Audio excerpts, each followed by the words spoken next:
કરેલી 5 મોપેડમાંથી એલસીબી વિદેશી દારૂની 29 બોટલો સાથે એકની ધરપકડ કરી।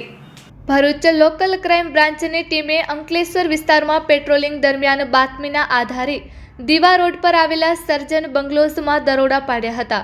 પોલીસને બાતમી મળી હતી કે અહીં રહેતો અર્પિત ઉર્ફે અપ્પુ ધનેશકુમાર સુનેવવાલા પોતાના ઘરની બહાર પાર્ક કરેલી 5 મોપેડમાં વિદેશી દારૂનો જથ્થો સંતાડીને છૂટક વેચાણ કરી રહ્યો છે।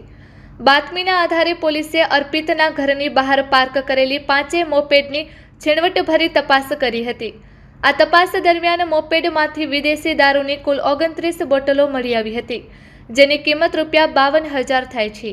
પોલીસે વિદેશી દારૂ હેરાફેરીમાં વપરાયેલી 5 મોપેડ અને અન્ય મુદ્દામાલ સહિત 3,04,000નો મુદ્દામાલ જપ્ત કર્યો હતો।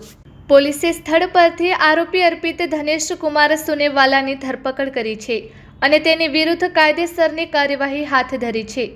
જ્યારે આ રેકેટમાં સંડોવાયેલા અન્ય 2 ઇસમો તસ્વીન ધનેશકુમાર સુનેવવાલા અને મહેશને વોન્ટેડ જાહેર કરી તેમની ધરપકડના ચક્રો ગતિમાન કર્યા છે।